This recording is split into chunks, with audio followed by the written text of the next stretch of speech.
You can't seriously let her sit in first class. She looks like she escaped from a dojo. The flight attendant's voice rang out louder than she probably intended. A few chuckles followed from passengers already seated. One man didn't even bother hiding his phone, clearly recording. And the woman in question? She said nothing. Henrietta Lawson simply extended her boarding pass with a calm, gloved hand. Her white karate gi was neatly pressed, her black belt tied perfectly, the gold embroidery on one end barely visible. Her hair, white as the snow on Mount Fuji, was pulled into a low, elegant bun. And her spine, straighter than most people half her age. Tell us where you're watching from. And what would you do if someone mocked your grandma like this? Seat 1A, she said evenly. The flight attendant, Kelly, according to her badge, blinked at the ticket, then forced a smile that couldn't hide the sneer in her voice. Oh, you're in first? Well, okay then, right this way. Henrietta nodded once and stepped past her, ignoring the whispers growing behind her. Is this like a prank show or something? She's probably gonna start doing high kicks over the drink cart. Dude, is she serious right now? The walk from the cabin door to seat 1A had never felt longer or quieter. Henrietta placed her gym bag overhead, lowered herself slowly into her seat, and exhaled. Kelly leaned down once more, her tone dripping with customer service fake sweetness. Just so you're aware, we try to maintain a certain aesthetic in this cabin. You might want to change before we take off. Henrietta met her eyes without blinking. I'm dressed with discipline and history. I'll stay as I am.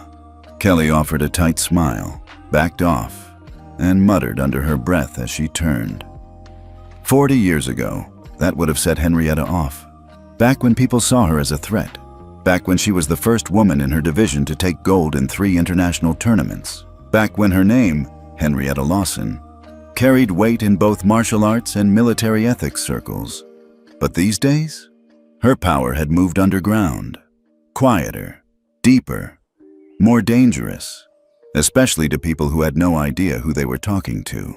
An hour into the flight, the mocking didn't stop. Kelly returned with champagne and, with a loud laugh, asked, "Or do you just want green tea, Master Sensei?" A couple passengers snickered nearby. One even mimicked a karate chop as Henrietta took her drink silently. At one point, a teenage girl tried to sneak a selfie with Henrietta in the background. Hashtags were already flying on social media.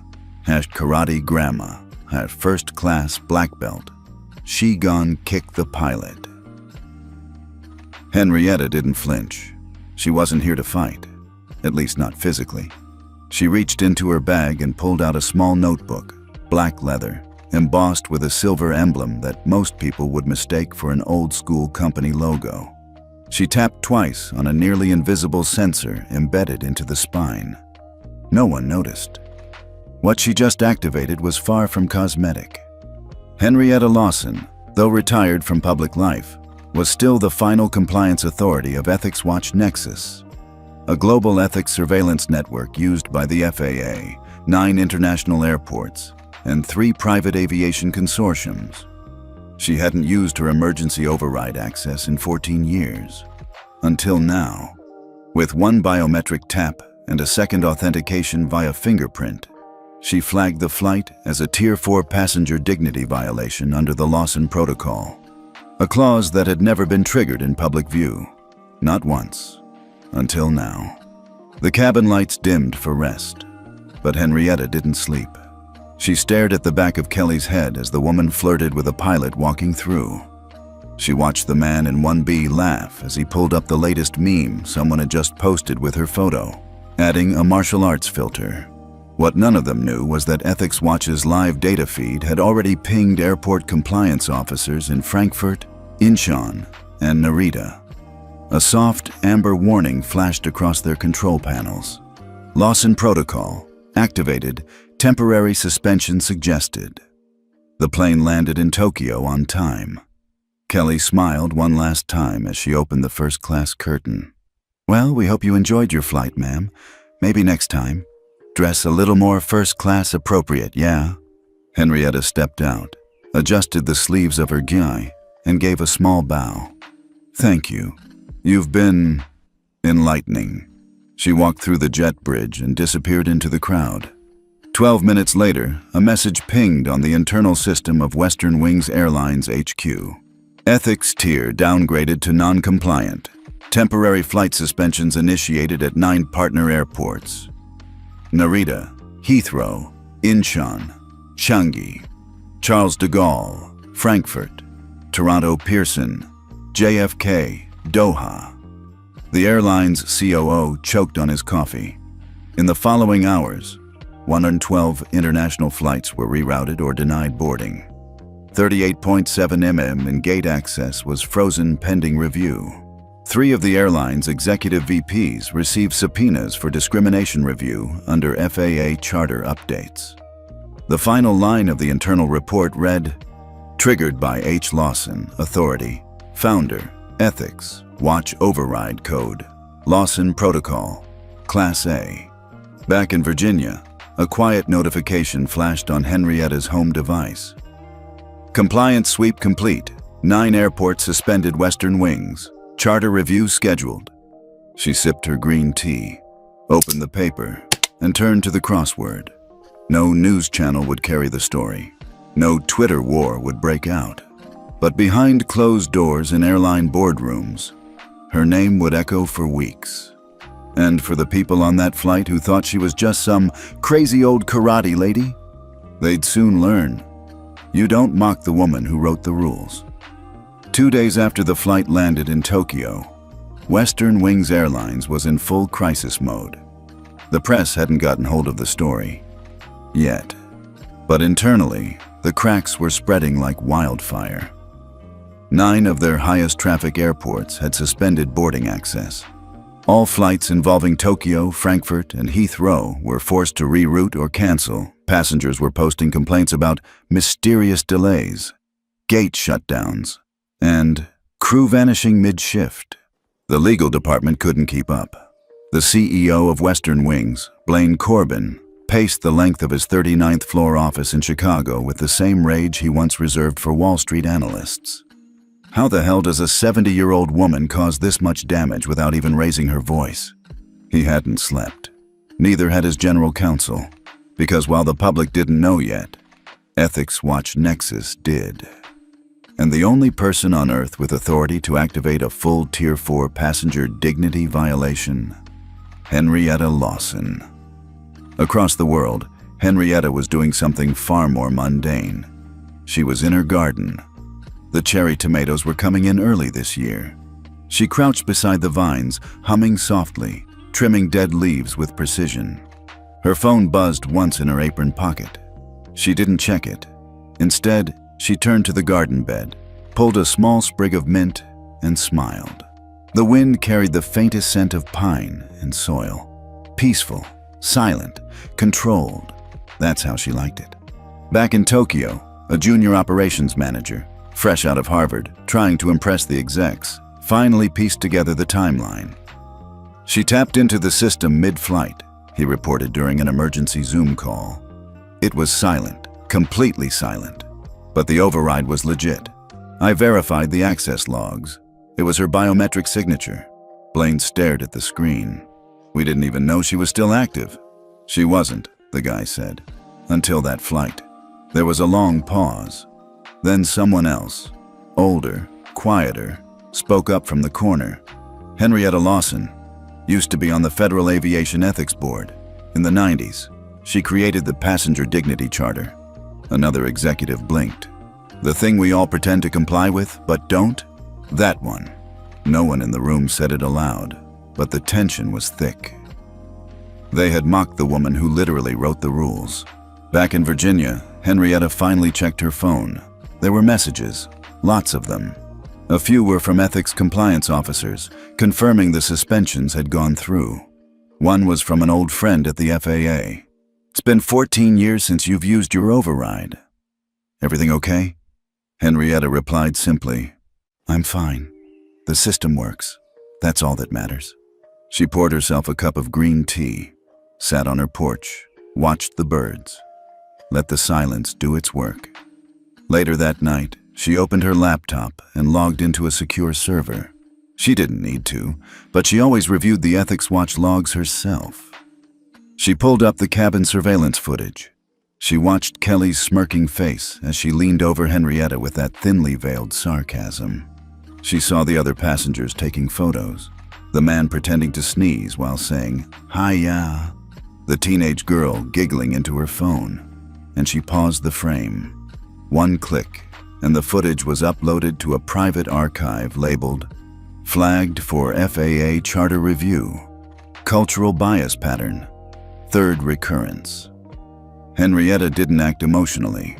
She acted systemically. Elsewhere, in a small apartment in New Jersey, Kelly sat on her couch in silence. She had just gotten off the phone with Western Wing's HR director. She'd been pulled from her next 5 flights. "Pending internal review," they'd said. "But I didn't do anything wrong," she whispered to no one. Her roommate, a flight attendant with another airline, looked up from her cereal. "You mocked a first-class passenger on camera. That alone can get you fired, Kel. She was wearing a karate costume.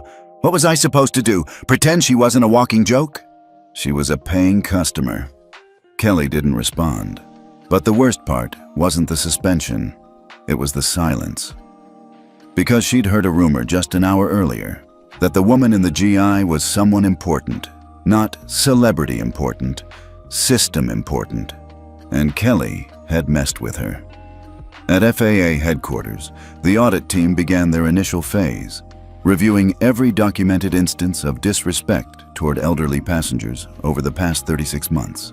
Western Wings topped the list, not just for this flight, but 2 others involving elderly veterans, and one incident with a disabled grandmother returning from cancer treatment. Henrietta didn't say a word to the press. She didn't call for cancellation. She never posted on social media. But the system she helped build, it moved like a storm. The next morning, Henrietta received a package on her doorstep. No return label. Inside was a handwritten note. "I know who you are now. I'm sorry for how I treated you. I didn't see you. I see you now." It wasn't signed, but she didn't need a signature. She folded the note, tucked it into her ethics journal, and continued sipping her tea.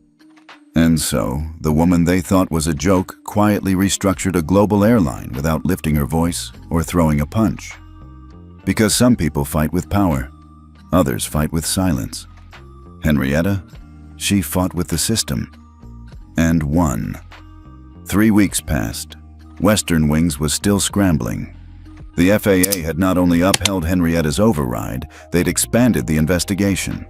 Other airlines were watching nervously, wondering if their own crews had ever mocked the wrong person in the wrong seat. But while executives and lawyers scrambled in glass offices across the country, one name kept popping up behind closed doors: Henrietta Lawson. One afternoon in Arlington, Virginia, Henrietta stood at her kitchen counter, rolling dough for fresh soba noodles. The radio played softly in the background, a jazz station, smooth and unbothered. Her phone buzzed once, then again. She wiped her hands, picked it up, and saw a message from an old contact she hadn't heard from in over a decade. "Can you take a secure call in 10? She didn't hesitate. She tapped back one word: yes.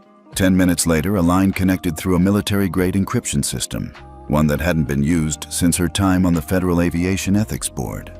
A voice came through, calm, measured. "Ms. Lawson, we're assembling a new charter review panel. Independent, unpaid, uninfluenced. We need you on it." She took a slow sip of tea before responding. "The current system doesn't need review. It needs to be burned down and rebuilt from scratch." A long pause. Then the voice replied, "That's exactly why we're calling you." The flight attendant incident wasn't isolated. That much was clear now. Since Henrietta's override, Ethics Watch Nexus had flagged 37 incidents in the past 18 months. Cases where elderly, disabled, or culturally dressed passengers had been publicly mocked, denied dignity, or targeted by crew bias. Even worse, many had been brushed aside in customer service apology emails and never made it to review. The industry had a pattern. Henrietta's flag just made it visible. She traveled to Washington, D.C. quietly. No press, no escort, no fuss. The meeting was held in a federal building few people knew still operated. Inside, a group of 11 sat around a large, bare table.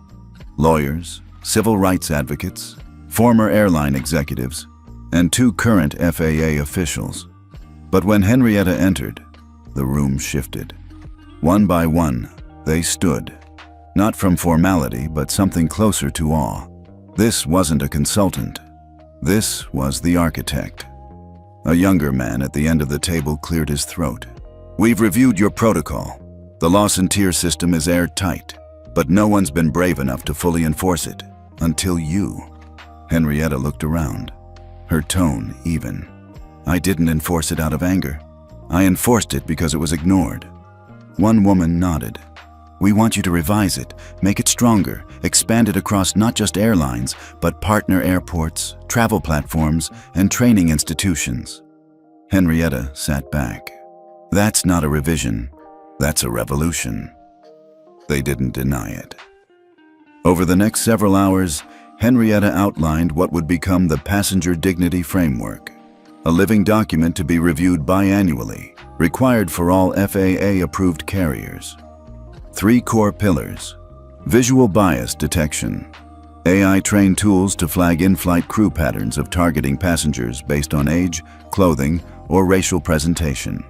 Passenger Dignity Index, PDI, a live ethics score attached to each airline, visible to all federal partners and booking platforms. Immediate override access, a legally binding clause giving ethics-certified passengers emergency authority to trigger compliance review if their dignity was publicly violated. One of the FAA directors raised an eyebrow. "You want civilians with that kind of power?" Henrietta answered without blinking. "They already have cameras. You've just never respected what they capture." That night, she walked the National Mall alone. No guards, no fans, just her. The cherry blossoms had just started blooming. Their petals scattered across the walkway like memories, fragile but persistent. She thought about all the people who had been laughed at quietly on flights. The disabled veteran who had his cane taken for safety reasons. The Sikh man who was pulled aside 3 times for random checks. The elderly woman whose rosary beads were confiscated in case they were a weapon. And now, they would finally have a system that saw them. Meanwhile, back at Western Wings, panic had turned to desperation. Flights were down. Ethics scores were plummeting. 2 major international airports had sent warnings that if the airline didn't adopt the new PDI, their gates would be permanently reassigned to more compliant competitors. CEO Blaine Corbin sat in silence as his team laid out the cost. 78.3 mm in lost bookings, 112 international cancellations, 4 airport partnerships on the verge of collapse. Internal crew morale at an all-time low, investor calls doubling daily. But worst of all, the FAA had gone quiet. They were no longer answering Western Wing's calls because they were too busy writing a new charter with Henrietta. 3 days later, the FAA made a quiet public announcement. "We will be adopting the Passenger Dignity Framework across all U.S. certified carriers effective Q3. Charter authored by H. Lawson. Enforcement by FAA and Ethics Watch Nexus." That was all it said. No press conference, no fanfare. But the industry felt the quake. Within 24 hours, 4 rival airlines issued early adoption statements. 2 booking platforms publicly pledged to show ethics scores beside flight prices. 1 foreign airline requested consultation for international compliance. And Western Wings, they issued a statement too. A carefully crafted PR apology video, soft piano music, an actor-voiced narrator. At Western Wings, we believe in respect and dignity for all our passengers. We are learning, and we will do better. It aired during prime time, but Henrietta never watched it. Back home, she sat at her garden table, a clean copy of the new charter printed in front of her. She flipped to the last page. There, in quiet black ink, were the final words. This framework is dedicated to those who were mocked in silence and never heard. May you be seen now. She signed it. Henrietta Lawson, author, Passenger Dignity Framework. Former chair, FAA Ethics Board, Karate Black Belt, 7th Dan, she smiled. Then returned to her tea. The press didn't know at first. When the FAA issued their quiet announcement about the Passenger Dignity Framework, journalists rushed to make sense of it. A few noticed the initials, authored by H. Lawson. But no one could pin down exactly who that was, until someone did. It started as a thread on an aviation ethics forum, an obscure space where compliance officers and ex-FAA staff swapped theories and horror stories about the industry. A user posted a screenshot of an old faded document from 1996, FAA Ethics and Enforcement Pilot Program. Lead architect, Henrietta Lawson. Another replied, "Wait, Lawson? As in the Henrietta Lawson?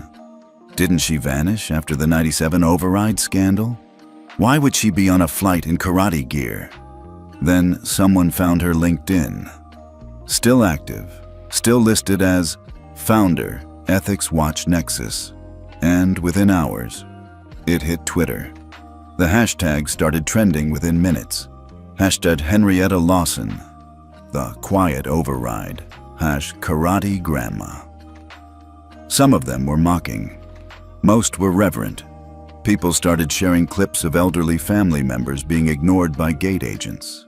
Passengers in religious clothing being randomly checked. Moms with toddlers denied pre-boarding. And suddenly, the woman in the karate gi wasn't strange anymore. She was symbolic. At Western Wing's HQ, panic turned into full-scale firestorm. A junior social media manager burst into the conference room mid-meeting. Her identity just got out. Twitter's on fire. Look. She held up her phone and hit play. Henrietta Lawson was the author of the original Passenger Ethics Index.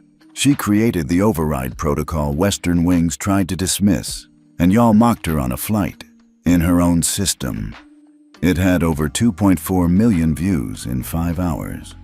One executive stood, pale. "We didn't just mess with a grandma. We messed with the one woman who wrote the rules." Meanwhile, Henrietta sat calmly at her garden table. Her niece, Lila, stormed into the backyard waving an iPad. "Auntie, you're going viral. You're literally a meme. Look at this. When Grandma's Wi-Fi also controls your airport gate." Henrietta took the iPad, blinked once, then chuckled. I suppose that's one way to be remembered. She didn't care about the fame. She cared that the framework was working. That for the first time in decades, people weren't just apologizing. They were being held accountable. The next morning, a letter arrived by courier. Thick envelope, embossed seal. It was from the President's Office of Aviation Affairs. Inside was a formal invitation. "Dear Ms. Lawson, we would be honored if you would appear before the Senate Committee on Aviation Ethics next week as the opening witness. Your original work set the foundation for modern ethics oversight. Your recent actions have reignited that spirit." Henrietta didn't hesitate.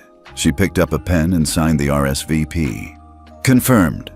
That same day, Western Wing's CEO Blaine Corbin held a press conference. He stood stiffly at a podium, flanked by 2 PR reps and a visibly nervous HR director. "We take full responsibility for what occurred on Flight 762. We deeply regret the treatment of Ms. Lawson. Effective immediately, our entire flight operations team will undergo retraining in accordance with the Passenger Dignity Framework." It sounded clean, polished. But behind the scenes, the truth was more brutal.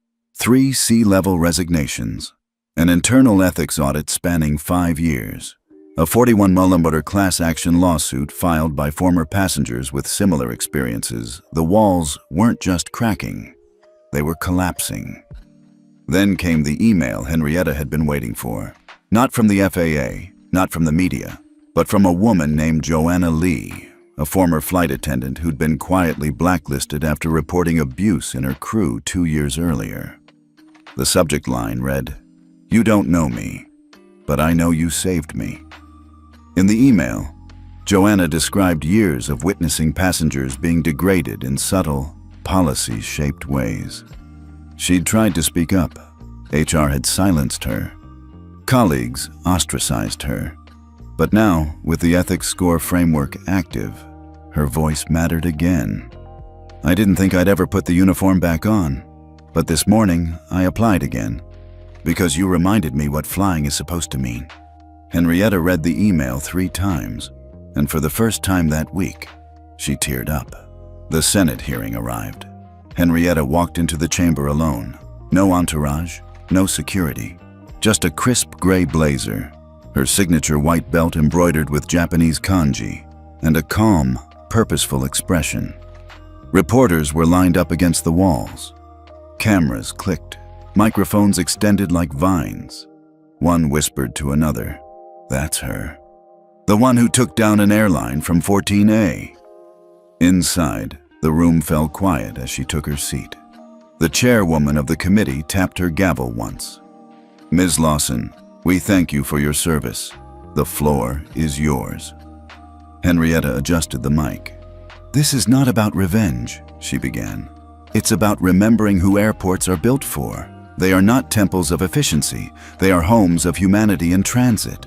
And no one, not the old, the poor, the differently dressed, should be made to feel lesser just for flying."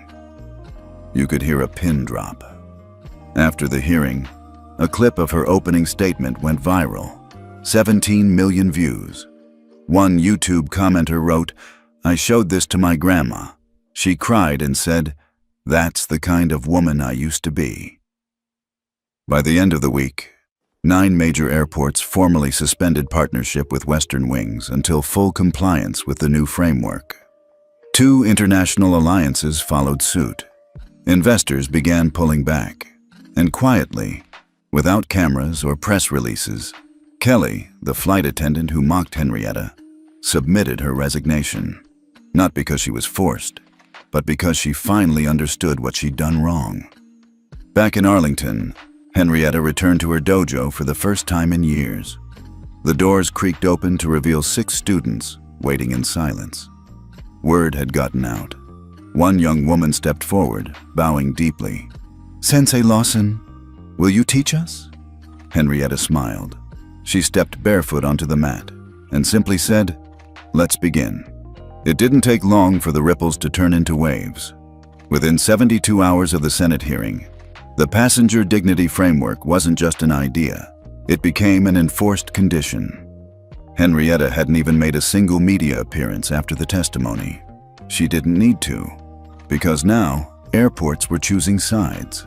9 of them, some of the most trafficked in North America, publicly adopted the new framework as a non-negotiable compliance requirement.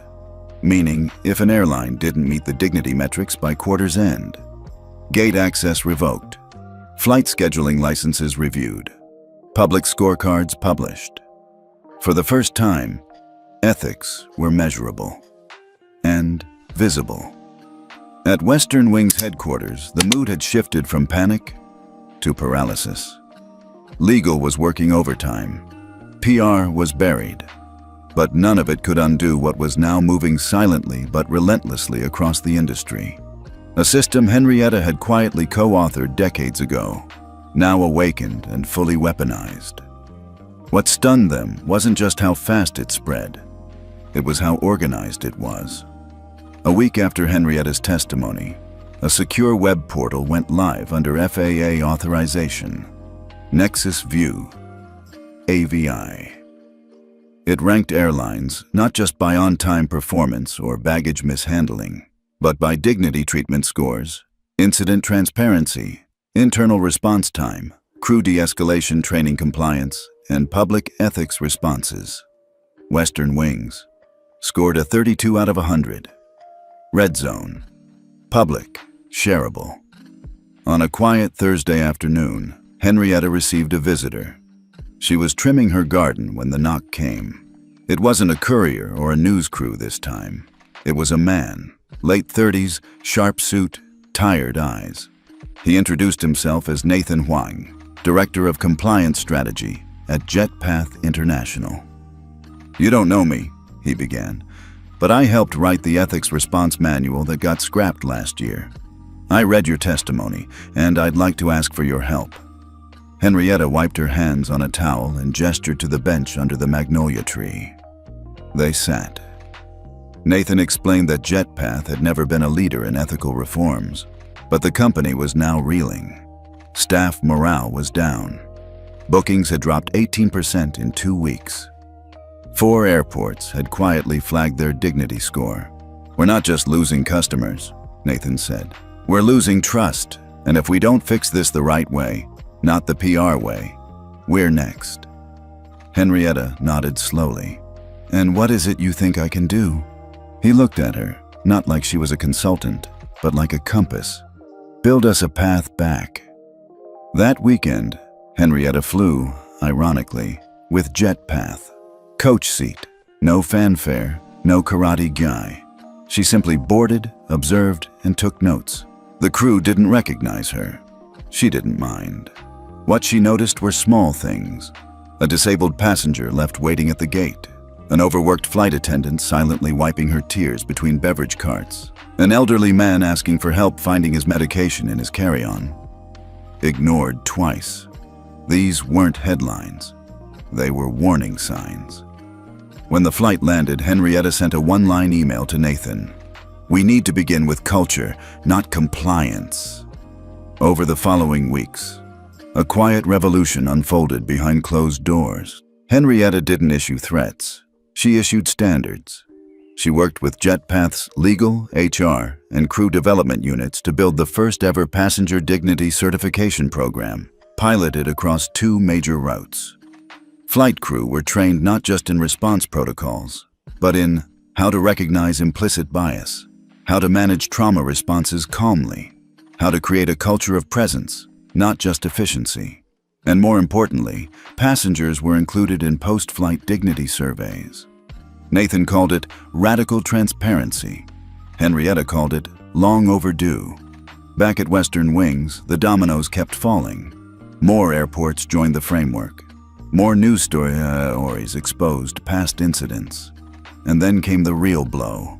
Ethos Core, a global ESG and airline investment platform, downgraded Western Wings' ethics score, triggering automatic capital freezes across 2 major hedge fund partners. $178 million in financing evaporated overnight. Their CEO called an emergency board meeting. For the first time in 15 years, his job was no longer safe. And someone on the board asked the question that had been circling for days.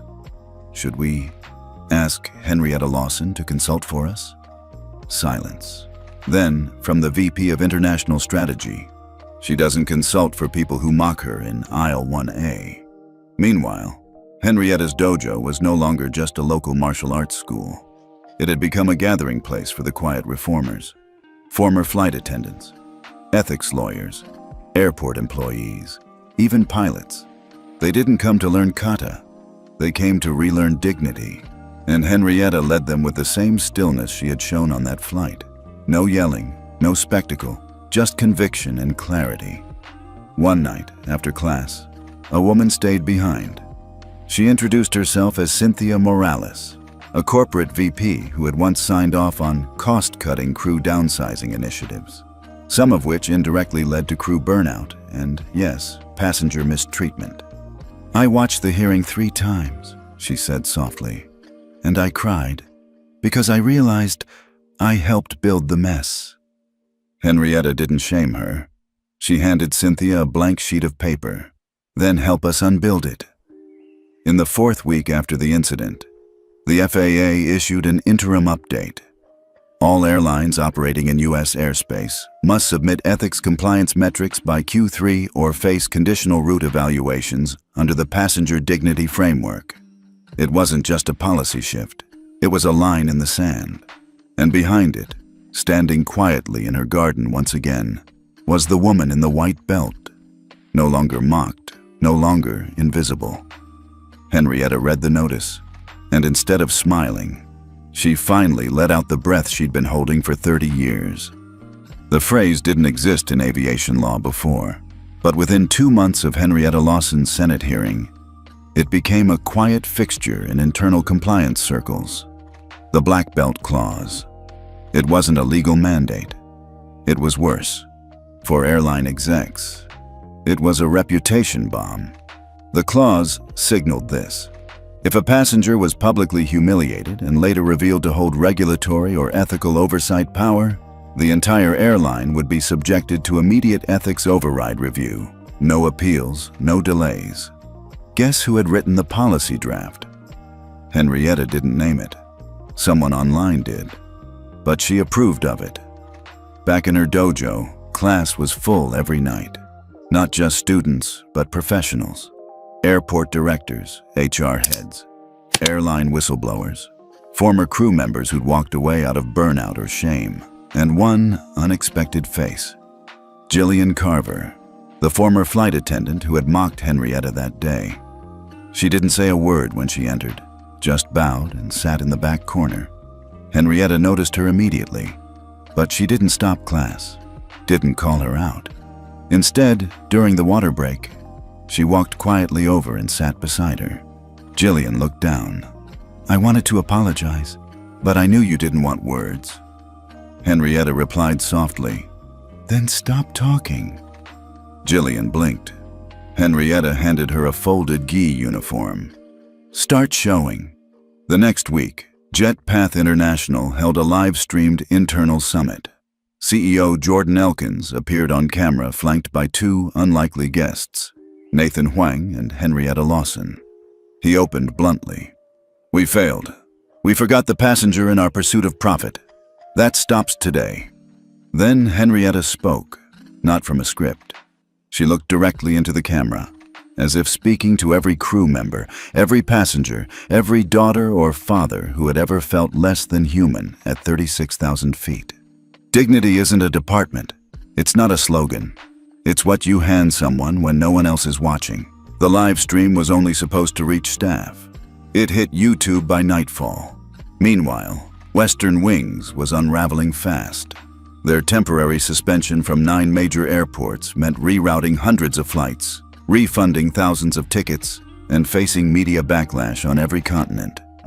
They tried to frame it as system maintenance, but the public wasn't buying it anymore. Especially after someone leaked a video montage of other incidents. Clips of crew berating passengers, gate agents mocking accents, pilots refusing special assistance for elderly travelers. The closing image? Henrietta. Calm, silent, alone in 1A. Caption: "You didn't see who she was. You only saw her age." That same week, FAA sent an encrypted memo to Henrietta. A pilot program was greenlit, an ethics override dashboard integrated into airport operations at 6 major hubs. She'd be serving as chief ethics architect. Each airline had to submit real-time behavioral incident reports and crew-level debriefs within 12 hours of any escalation. Henrietta insisted on one more thing: passenger voice logs, anonymous but mandatory. Short feedback after flights. Just 5 questions, but 5 that would reshape how airlines understood service. The project would be called the Fair Flight Initiative, and she would sign every ethics protocol personally. Back at the dojo, Jillian was still showing up, quiet, present. She didn't try to befriend Henrietta. She didn't try to atone.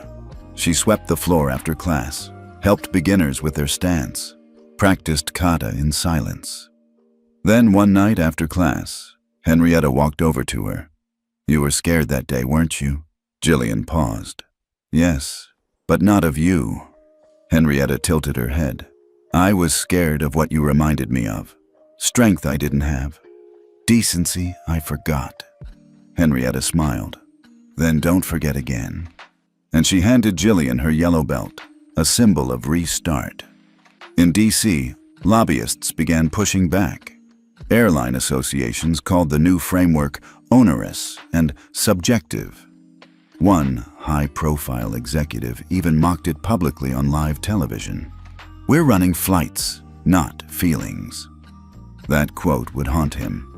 By week's end, 2 of his flights were grounded mid-boarding due to ethics score breaches. Passengers were rerouted to airlines in compliance. The stock dropped 14%. Henrietta didn't respond publicly, but she did underline one sentence in the next FAA draft update. Emotional intelligence is not an accessory, it's a requirement. Then came the day Henrietta visited Tokyo, her original flight's destination. The airline, JetPath, invited her to tour their Narita ground operations. What she didn't expect was what waited at the arrivals gate. 100 staff members, ground crew, pilots, flight attendants, stood in uniform, in silence. Each held a single placard that read, "Welcome, Ms. Lawson. You redefined how we serve." Henrietta bowed deeply, not out of pride, but out of hope. For the first time in decades, she felt the system turning, not just for her, but for everyone like her who'd been invisible for too long. That night, over dinner with the JetPath Tokyo lead, Henrietta was asked something surprising. If you could write one rule, just one, that airlines couldn't ignore, what would it be? She thought for a long moment, then said, "Silence does not mean weakness. The quietest passengers often carry the heaviest stories. Treat them like someone is watching, because now someone is." That sentence would later be printed on the back of every crew lanyard in JetPath's Pacific Division. They called it Henrietta's First Rule. As the season turned, more airlines joined the framework voluntarily. Not because of law, but because of pressure, social, reputational, ethical. Passengers were now using dignity scores to choose flights. Shareholders began citing Ethics Watch ratings in quarterly reviews, and media outlets listed airlines by kindness quotient. The industry wasn't fully transformed yet, but it was no longer untouchable. And at the center of it all was a woman who didn't shout, didn't retaliate, didn't sue. She stood up quietly and rewrote everything. By now, the phrase Henrietta Lawson was no longer just a name. It had become a policy shift, a culture shift, a wake-up call. It started as a whisper in back offices. Then it echoed across boardrooms, Senate chambers, and cockpit lounges. But this chapter wasn't about the noise. It was about what happened next. Because sometimes, real change doesn't explode. It settles, quietly, permanently, into the way things are done. Henrietta sat in her garden again. This time, not to plan or calculate, but to reflect. The framework she'd helped draft, the Passenger Dignity Protocol, had now been adopted by 42 airports across 7 countries. 9 more were in negotiations. 3 booking platforms had added a Dignity Verified badge, visible to passengers. But what truly struck her wasn't the expansion, it was the stories. Letters arrived at her mailbox daily.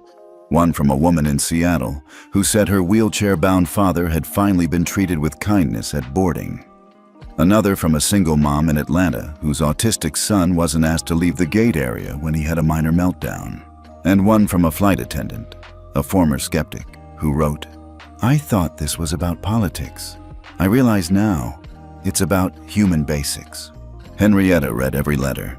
She replied to the ones that needed her words. But mostly, she listened, because the story had shifted, and she wasn't the victim anymore.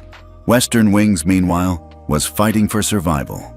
After their stock plunged again, they fired the CEO.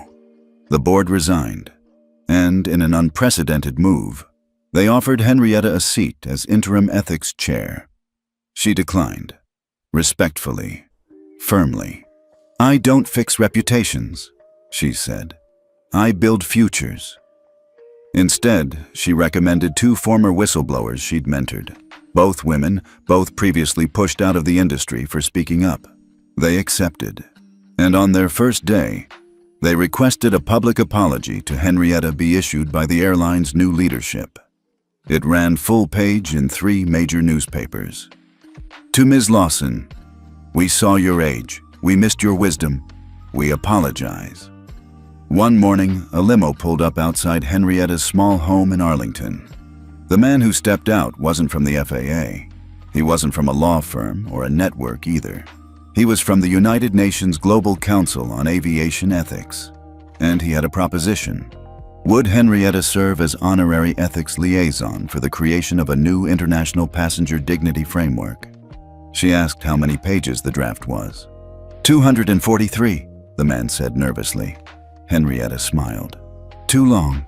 Try this instead. She reached into her pocket and handed him a folded paper with only one sentence. Service is not what you give the loudest. It's what you offer the quietest. The man stared at it, then nodded.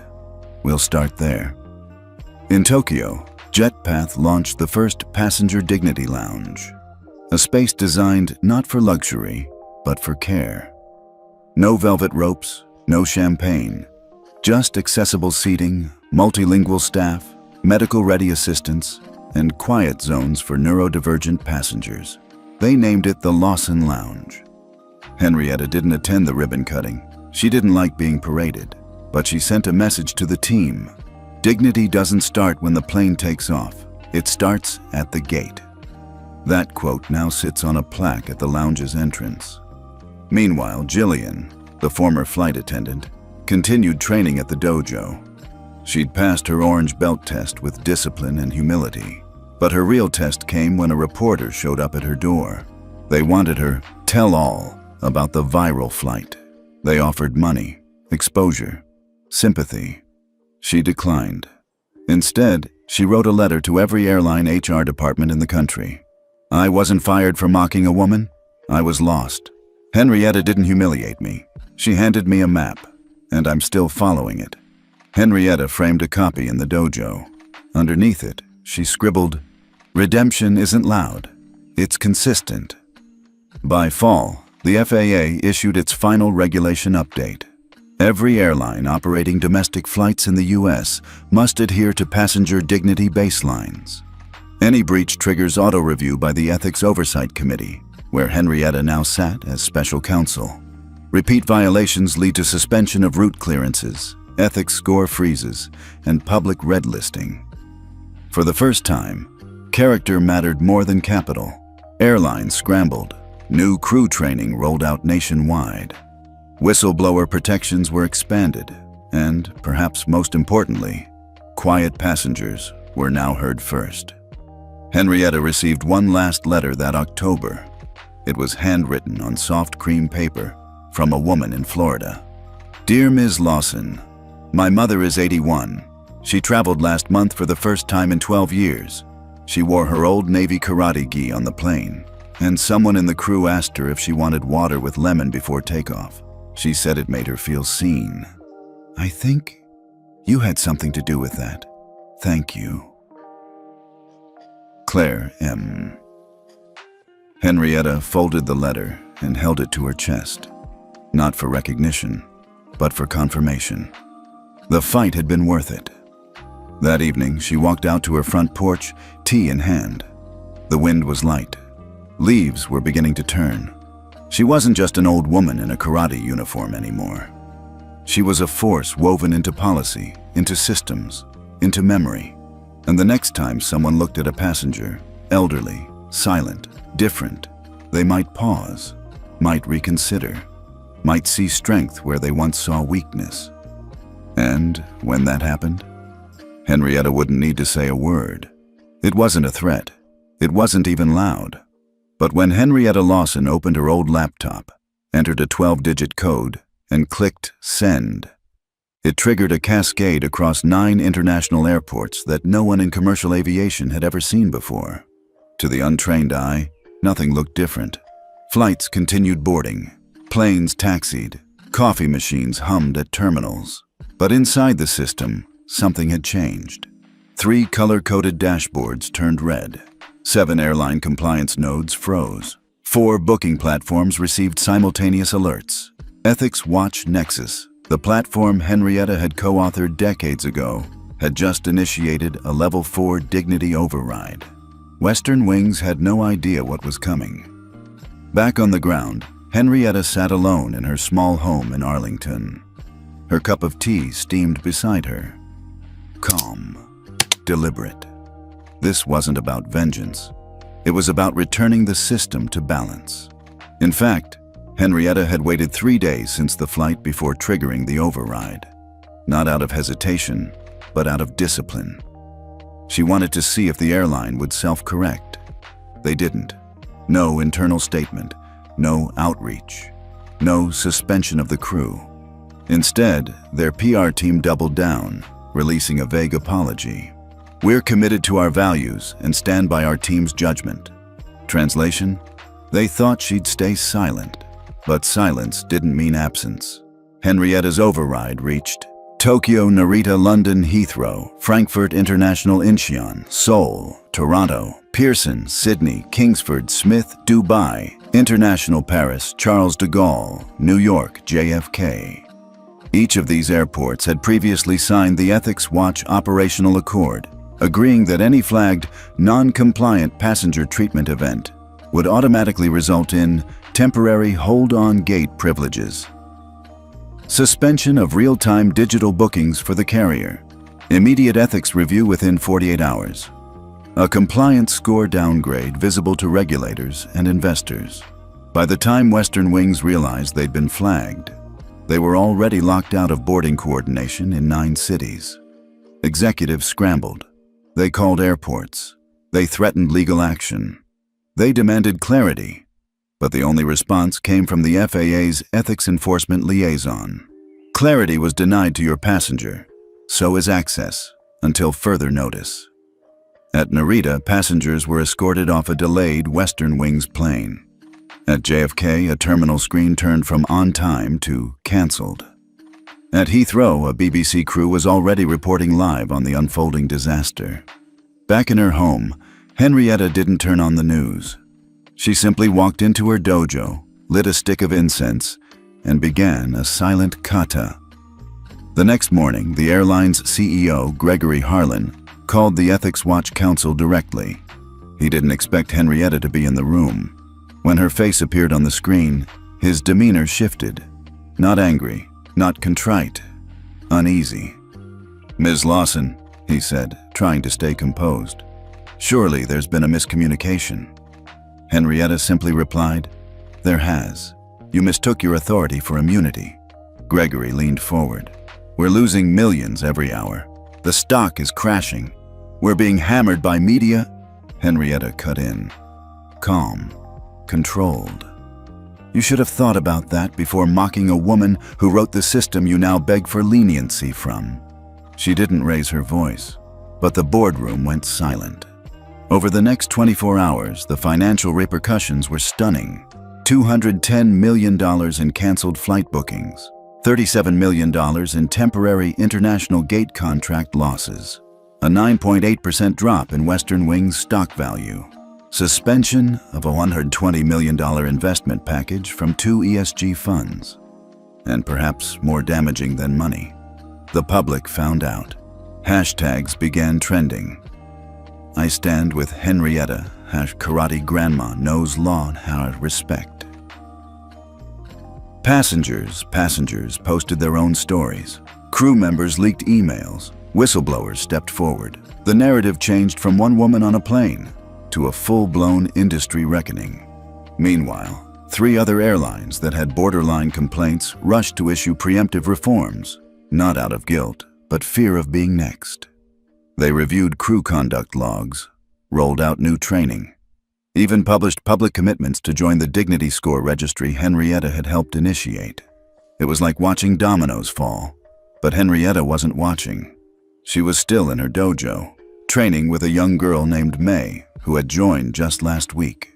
Quiet, curious, respectful. May asked her during a break, "Sensei, why didn't you yell back that day on the plane?" Henrietta looked at her and said, "Because power doesn't raise its voice. It waits, and then makes the whole room listen." That night, JetPath, the airline that had supported Henrietta early on, invited her to co-lead a global ethics roundtable. The theme, "What happens when policy has a soul?" Henrietta's response, "I'll come, but I won't lecture. I'll listen. That's where every failure starts, where no one listens to the passenger." As for Western Wings, they were forced to appear before a joint ethics commission composed of FAA, EU regulators, and Ethics Watch. Henrietta didn't need to say anything at the hearing. The data did it for her. Passenger silence rate, 43% elderly passenger complaint rate, 3x industry average, crew empathy compliance score, 56, 100. Diversity and inclusion score, 42 on 100 when asked by the FAA chair, "Do you consider this an isolated event?" Henrietta replied, "No, sir. I consider it a culture in uniform." The FAA moved to strip Western Wings of 2 federal subsidies, and the European Commission suspended their priority gate status in Frankfurt and Heathrow. And Henrietta? She returned home. No victory parade, no headline chase, just her tea, and a gentle breeze through the open window. The world had changed because she didn't flinch, because she didn't scream. She endured, waited, then acted. And in doing so, she reminded the entire industry. The passenger you mock today may control the system you depend on tomorrow. 6 days had passed since the override. 9 airports had suspended Western Wings. Stockholders were furious. Boardrooms were bleeding.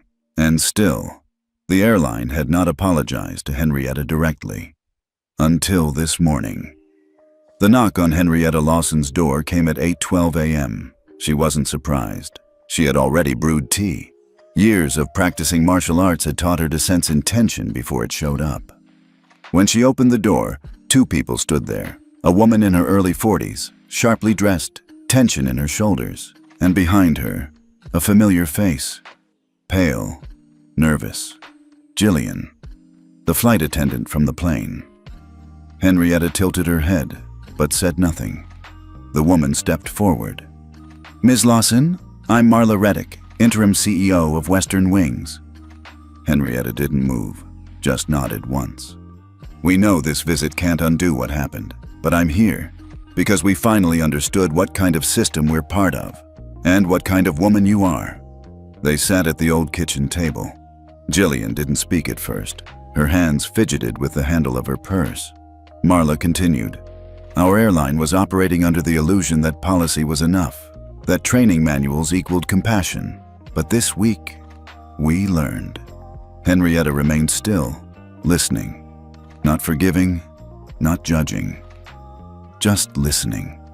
Marla reached into her bag and pulled out a printed document, a formal ethics apology, signed by all 13 board members, including the newly reinstated whistleblower heads Henrietta had once mentored. Henrietta's eyes flicked across the page. Marla cleared her throat. "We'd like your permission to include your name on a new initiative, something we're launching publicly next month, the Lawson Principles. It'll be embedded into all onboarding, international crew operations, and gate protocols." Henrietta looked up. "Why now?" Marla didn't flinch. "Because we lost nearly $500 million in 1 week and realized none of it mattered if we lost public trust for good." Jillian finally spoke. "Ms. Lawson," her voice cracked. She took a breath. "That day on the flight, I mocked you because I thought I could. I thought you were nobody. I thought a woman in a GI didn't belong in first class." Henrietta watched her. Still no expression. Jillian's eyes filled with tears. "But I've been training at the dojo. I understand now, not just discipline, but what it means to see people. Sensei Shin said something last week. He said, 'The belt isn't for your waist, it's for your eyes, so you know when to bow.'" She looked down. "I didn't know when to bow." Henrietta finally spoke, softly. "Do you now?" Jillian nodded, ashamed. Henrietta didn't lecture. She didn't scold. She simply poured tea for all 3 of them. Later that afternoon, Western Wings released a surprise press statement.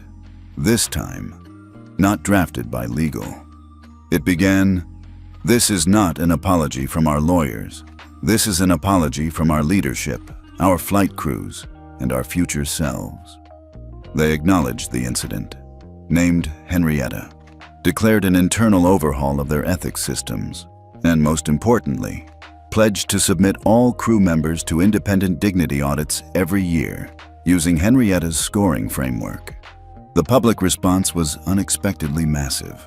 Not because people loved the airline again, but because finally, someone powerful admitted they were wrong. Letters poured in. One from a retired general. "I've seen battles won and lost. This was the first time I saw dignity win at cruising altitude." Another from a single father in Detroit. "I travel with my son who has Down syndrome. Thank you for showing what restraint looks like in power." And yet another, anonymously. "I work for a rival airline. We've started reviewing our own policies because we don't want to be next." 3 days later, Henrietta received a letter from the FAA's Internal Reform Division. "Dear Ms. Lawson, we've created a new advisory role, Senior Passenger Ethics Architect. We'd like you to serve, not because of your title, but because of your actions. Respectfully, FAA Ethics Task Force Chair Henrietta chuckled when she read it. She wasn't chasing titles. She was chasing systems that outlived her. "Still," she replied, "if I accept, I want 2 things. Quarterly reporting of dignity violations by age, disability, and race. Mandatory humility training, not just DEI slides, but scenario-based learning." The FAA replied the next day. "Approved." At the dojo that evening, Shin approached Henrietta with a small package. "From May," he said. "She wanted you to have this." Henrietta opened it and found a hand-drawn picture. It was a crayon sketch of a woman in a karate gi, sitting on a plane, surrounded by sparkles, with the words, "Strong is quiet. Quiet is strong." Henrietta smiled. The picture went straight to the dojo's front wall, under the framed ethics certificate she'd received from the UN the week before. That certificate didn't make her tear up, but the drawing? It nearly did. Across the industry, ripple effects continued. 3 airlines voluntarily opted in to the passenger equity framework. Booking.com added a passenger treatment score to flight listings. Congress began talks for the Airborne Dignity Act, modeled in part on Henrietta's story. And best of all, for the first time ever, airline staff began greeting passengers like Henrietta, with a bow. Not out of obligation, but because they had learned when to bow. The following spring, Terminal D at JFK Airport looked different. It wasn't the layout. It wasn't the lighting. It was the energy. Passengers moved more mindfully. Gate agents smiled without force. Crew uniforms now bore a small silver emblem on the sleeve, a circle with a silent bow silhouette. And just above Gate D22 hung a bronze plaque, newly installed. It read, "In honor of Henrietta Lawson." She didn't raise her voice. She raised the standard. The dedication ceremony was quiet, just like the woman it honored. FAA officials, aviation reform advocates, airport staff, and a handful of reporters gathered under the soft glow of morning. Henrietta stood in a crisp navy gi, flanked by May and 2 other girls from the Arlington dojo. She said nothing for the first few minutes, just let the silence settle. Then, with her hands folded in front of her, she finally spoke. "I was never angry at one flight attendant.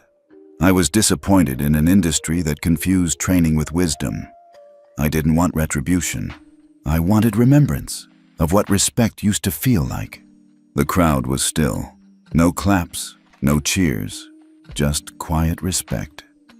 After the plaque was unveiled, a woman in her 60s approached Henrietta with tears in her eyes.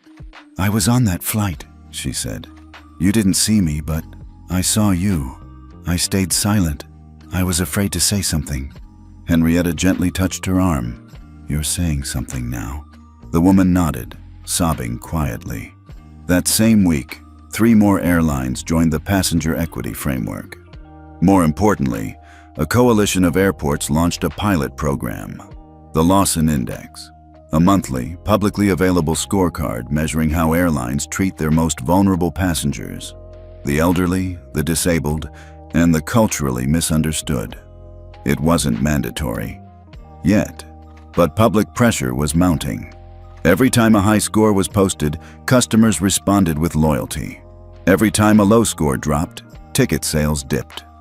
Suddenly, Dignity had a dollar value. Meanwhile, at the Arlington dojo, something subtle had shifted. More older women were joining, not just to learn self-defense, but to remember who they were before the world asked them to shrink. One afternoon, May asked Henrietta while stretching, "Do you think they really changed, Sensei?" Henrietta smiled. "Not all of them, but enough. And that's how change begins." On the one-year anniversary of the incident, Western Wings did something unexpected. They invited Henrietta to fly first class again, this time on their new Respect Line route, dedicated to ethical travel standards. Henrietta accepted. When she boarded, the crew bowed deeply, not performatively, but sincerely. At her seat, instead of champagne, there was a sealed envelope. Inside was a handwritten note from Jillian. "You taught me more in 30 minutes of silence than I learned in 7 years of customer service training. Thank you for not giving up on people like me." Henrietta folded the letter. She didn't need praise, but she accepted the apology, not with words, but with a nod. As the plane took off, May, seated beside her, grinned. "This is so weird. Last time we flew, you were the karate grandma that no one believed.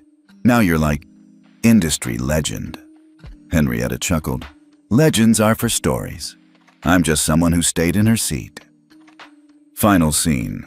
Back at JFK, a young agent noticed an older black woman walking toward Gate B9 in a soft gray GI. A few years ago, that might have earned a smirk. Today, the agent stood, straightened his uniform, and bowed slightly. The woman stopped, surprised. Then she smiled.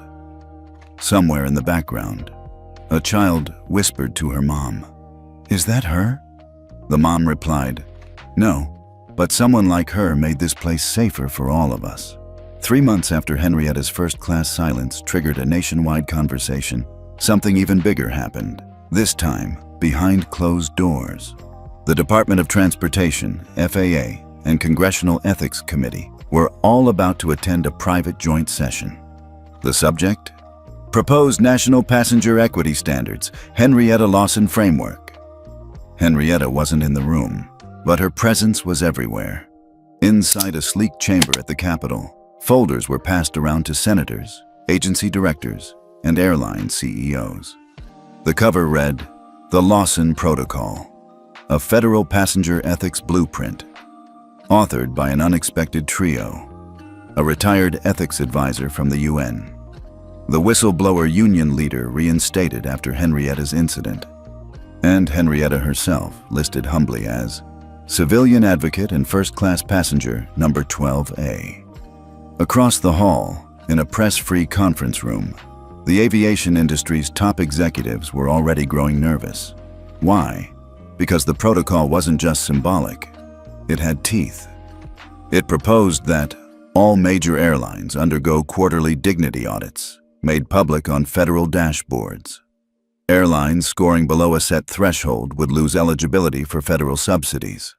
FAA certification would now require passing both safety and ethical passenger conduct metrics. No longer could ethics be a PR game. Now, it would be a licensing condition. Meanwhile, back in Arlington, Henrietta wasn't following the live updates. She was helping May break her first cinder block at the dojo. As the block cracked clean in two, May's hands trembled, but her smile didn't. "I couldn't have done this a year ago," she said, breathless. Henrietta handed her a towel. "You didn't need to do it then. You needed to know you could." That night, a call came to Henrietta's home. "Ma'am," the voice on the line said, "this is Senator Avery. The vote just passed. The Lawson Protocol is now a federal standard." Henrietta didn't cheer. She didn't even stand. She just whispered, "Then maybe the skies will finally feel safe again. For everyone." The next morning, the headlines hit. Congress approves federal passenger ethics law. Lawson Protocol to redefine air travel standards. Flight crew behavior now, subject to federal ethics scores. And quietly, 9 more airlines signed onto the passenger equity framework to avoid being caught behind. Later that week, Henrietta was invited to a televised interview on a national morning show. The host began with a soft smile. "Ms. Lawson, you never raised your voice, but you helped raise the bar. How?" Henrietta adjusted her glasses. "By staying in my seat and making sure no one gets removed from theirs unjustly ever again." The host leaned forward. "Do you consider yourself an activist?" Henrietta chuckled. "No, I consider myself a witness. I saw something wrong, and I chose not to look away." Clips from the interview went viral, but it wasn't the sound bites that moved people. It was her demeanor, her quiet firmness, her refusal to be either bitter or boastful. In Detroit, a group of retired nurses formed the Lawson League, organizing airport dignity observers.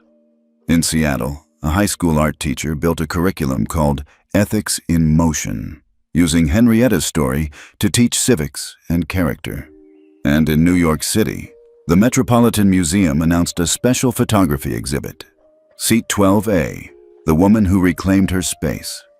Meanwhile, Western Wings, now under interim CEO Marla Reddick, hosted a rare all-staff town hall. Every crew member was required to watch a short film during the session. It opened with footage of that infamous flight, audio of laughter, then silence, then footage of airports freezing partnerships. The final slide?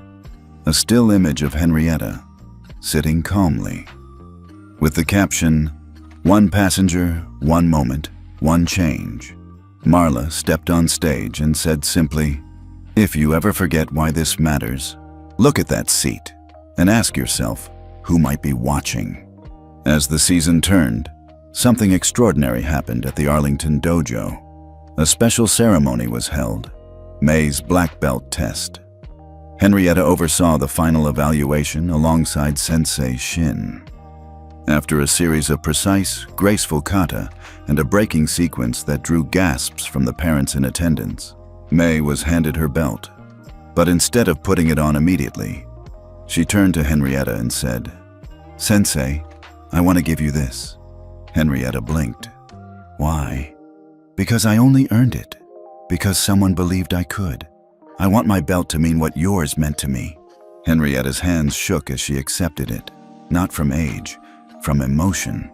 That night she sat on her porch with tea, staring at the stars. She thought of all the flights she'd taken, all the stares, the moments of invisibility, the whispers about that old lady with the weird outfit. And then she smiled. Because now, somewhere out there, a young woman in a gi might walk into first class, and no one would dare ask her to move. The sun spilled gently across Henrietta's small backyard in Arlington, Virginia. A year had passed. A year since a flight attendant's mocking laugh echoed across first class. A year since Henrietta Lawson chose silence over spectacle and watched the world shift around her. She sat on a wooden bench near her rose bushes, wearing a soft cotton gi. Not the starched white one she'd worn that day, but one that had faded over decades of quiet discipline. She held a letter in her hands, handwritten, from someone she never expected. "Dear Ms. Lawson, I don't expect you to forgive me, but I need you to know that I remember everything. The sound of my own voice, the way I laughed with the others. I thought I was being witty. I wasn't. I was cruel. That flight changed you, yes, but it changed me more than you'll ever know. I resigned from Western Wings 2 months after the incident. I took a job training new crew members on dignity, on restraint, on how to see who's sitting in front of them before deciding who they are. I show them your photo. You didn't scold me. You didn't demand anything. You just held your space, and that silence did more than a lawsuit ever could. Thank you. Jillian H." Henrietta folded the letter slowly. She didn't smile. She didn't cry. She just breathed. Later that week, she returned to the dojo for a different kind of lesson. Not teaching, listening. The dojo had invited a new generation of students, young, old, multilingual, some with visible disabilities, others with invisible ones. All of them wore a GI. All of them had read her story. They didn't come to learn how to fight. They came to learn how to stand, how to sit, how to endure. May, now a junior instructor, watched as Henrietta entered. The room quieted immediately. Henrietta bowed to the class, then walked straight to the back and sat among the students. "I came," she said gently, "to listen." And that's what she did. As each student stood and introduced themselves, shaky voices, stammering words, different accents, Henrietta nodded after each one. When they finished, she finally rose and spoke. "There are fights in life that don't involve fists," she said. "Sometimes, the most powerful thing you can do is not react the way they expect." Meanwhile, at Western Wings, a very different kind of transformation was taking place. The airline had recently partnered with the FAA to pilot a nationwide campaign called Know Who's Seated, an initiative focused on rehumanizing airline service through empathy training, equity review panels, and digital tracking of passenger dignity reports. Each participating crew member now carried a small black card clipped inside their uniform jacket. On one side, their employee ID. On the other, a single phrase: "Dignity is seatless." It wasn't about being perfect. It was about being aware. Henrietta was invited to the launch. She declined the spotlight. Instead, she requested that the seat, 12A from that infamous flight, be retired and placed in the Aviation Ethics Museum in DC. The airline agreed. Months later, that seat, worn leather, slightly creased, unremarkable in design, was unveiled behind glass. Below it, a simple plaque. This seat was never raised. It was held with grace, with silence, with power. In honor of Henrietta Lawson. The final ripple came not from politics or press, but from children. In a small elementary school in Michigan, a fifth-grade class was asked to name someone they admired. Some said athletes, some said doctors. One girl raised her hand.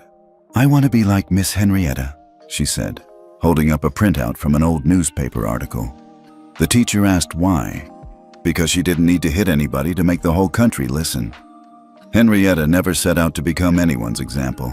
She didn't write a memoir. She didn't go on book tours. She didn't launch a movement. She just stayed seated, in a place where she had every right to be. And by doing so, she reminded an entire nation that dignity is not loud, it's constant, it's earned, and when honored, it changes more than policy. It changes people. Final image. Henrietta, walking through the boarding gate years later. Older now, softer in step, still wearing her GI. As she approaches the first-class section, the crew stands at attention. One of them bows deeply. She nods in return. No words, just presence. Because sometimes, that's all it takes to shift the world. Henrietta didn't shout. She didn't fight back with anger. But the system still changed because she held her space. Have you ever seen someone underestimated until the moment they stood tall without saying a word? Tell us where you're watching from. And if someone like Henrietta ever inspired you to stay true, even when the world tried to push you aside. We read every comment here on Telltales. And trust me, your story might just be the one someone else needs to hear tonight.